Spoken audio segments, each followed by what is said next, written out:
चलिए आज जरा एलन मस्क के भविष्य को लेकर जो बोल्ड विजन है उसमें गोता लगाते हैं। हम ये पता लगाएंगे कि वो टेक्नोलॉजी, समाज और यहां तक कि हमारी असलियत को किस नजर से देखते हैं। तो शुरू करते हैं मस्क के इस चौंकाने वाले बयान से। 20 साल से भी कम समय में काम करना वैकल्पिक होगा। और यही वो आइडिया है जो हमारी आज की पूरी बातचीत का सेंटर पॉइंट बनने वाला है। ये सिर्फ एक भविष्यवाणी नहीं है, ये एक तरह की चेतावनी है कि हमारी दुनिया कितनी ज्यादा बदलने वाली है। तो सवाल ये है कि मस्क हमें इस भविष्य तक ले जाने का क्या प्लान बना रहे हैं। चलिए उनके विजन के पहले हिस्से को समझते हैं और शुरुआत करते हैं एक जानी पहचानी जगह से, सोशल मीडिया प्लेटफॉर्म एक्स। अब इसका स्केल समझना बहुत जरूरी है। एक्स पर करीब 60 करोड़ मंथली एक्टिव यूजर्स हैं। मतलब ये दुनिया भर में बातचीत का एक बहुत बड़ा मंच है और यही चीज इसे मस्क के बड़े प्लान्स के लिए एक पावरफुल टूल बना देती है। लेकिन मस्क का लक्ष्य सिर्फ एक और सोशल मीडिया ऐप बनाना नहीं है, वो कुछ बहुत बड़ा बनाना चाहते हैं। एक ऐसा प्लेटफॉर्म जो कह सकते हैं कि पूरी इंसानियत की एक सामूहिक चेतना यानी कलेक्टिव कॉन्शियसनेस की तरह काम करे। जरा सोचिए, एक ग्लोबल ब्रेनस्टॉर्मिंग सेशन जैसा, जहां दुनिया भर के आइडियाज एक साथ आकर मिलते हैं और आगे बढ़ते हैं। और ये स्लाइड दिखाती है कि मस्क एक्स को दूसरे प्लेटफॉर्म से अलग कैसे देखते हैं। उनके हिसाब से एक्स वो विचारकों के लिए है, थिंकर्स के लिए।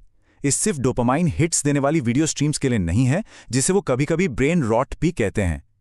वो एक ऐसी जगह बनाना चाहते हैं जहां गहरी सोच को बढ़ावा मिले, ना कि सिर्फ ध्यान भटकाने वाली चीजों को।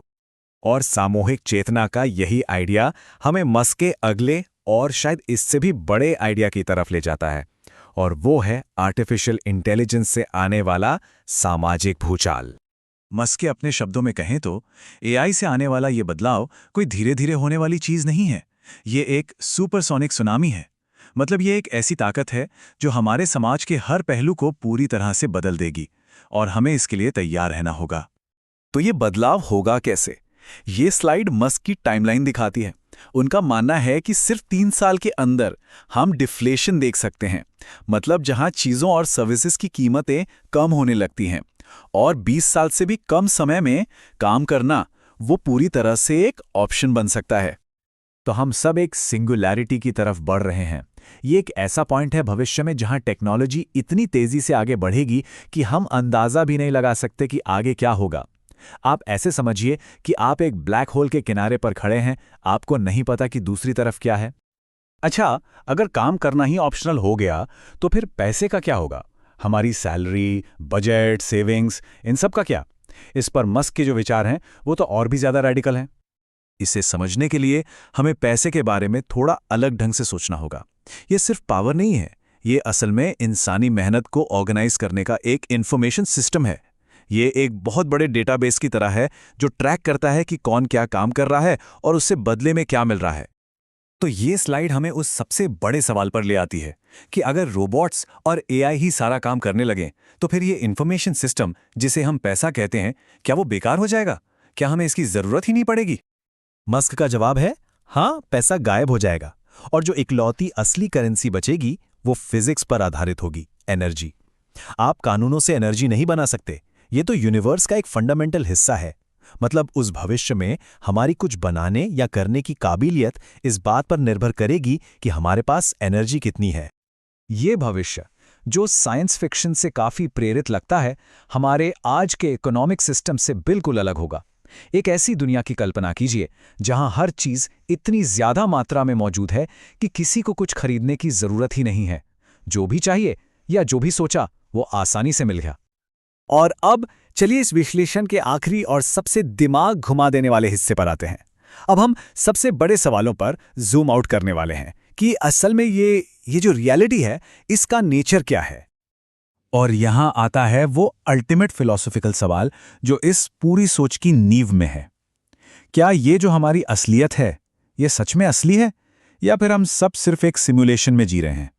इस सवाल पर कि क्या हमारी रियलिटी एक सिमुलेशन है, मस्क का जवाब बहुत सीधा और चौंकाने वाला है। वो इसे सिर्फ एक संभावना नहीं बल्कि एक बहुत मजबूत संभावना के तौर पर देखते हैं। अच्छा, तो इसके पीछे लॉजिक क्या है? मस्क का तर्क वीडियो गेम्स की तरक्की पर आधारित है। सोचिए, 50 साल में हम पोंग जैसे गेम से आज की इतनी बड़ी रियलिस्टिक दुनिया तक पहुंच गए। तो जरा सोचिए कि 1000 या 10 लाख सालों में क्या मुमकिन होगा। उस पॉइंट पर सिमुलेशन और असलियत में कोई फर्क ही नहीं रहेगा। तो क्या यह ज्यादा मुमकिन नहीं है कि हम उन अनगिनत सिमुलेशंस में से किसी एक में हो, ना कि उस अकेली ओरिजिनल बेस रियलिटी में? और इस सिमुलेशन थ्योरी का एक बहुत दिलचस्प नतीजा निकलता है। मस्क का मानना है कि सिमुलेशन एक तरह से डार्विन के एवोल्यूशन की तरह तभी तक चलते रहेंगे जब तक वो अपने बनाने वालों के लिए दिलचस्प हों। मतलब अगर हम एक सिमुलेशन में हैं तो हमें दिलचस्प बने रहना होगा, वरना हो सकता है कि हमें बंद कर दिया जाए। और ये बात हमें वापस एआई पर ले आती है। अगर हम एक सिमुलेशन में रह रहे हैं और हम अपने खुद के सिमुलेशंस बनाने जा रहे हैं, तो हमें ये पक्का करना होगा कि वो अच्छे हों। मस्क का मानना है कि इस नई दुनिया में इंसानियत के फलने फूलने के लिए हमारी बनाई हुई चीज़ों को 3 मुख्य सिद्धांतों पर चलना होगा: सत्य, सौंदर्य और जिज्ञासा। और हम इस आखिरी विचार के साथ इसे समाप्त करते हैं, जो the Hitchhiker's Guide to the Galaxy को एक तरह की श्रद्धांजलि है। ये हमें सोचने पर मजबूर करता है कि अगर हम अपनी चेतना का विस्तार करने में कामयाब हो भी जाते हैं, तो हमारा असली मकसद क्या होना चाहिए। बात सिर्फ जवाब खोजने की नहीं है, बात सही सवाल पूछने की है, और शायद यही वो सबसे बड़ा चैलेंज है जो हमारे सामने है।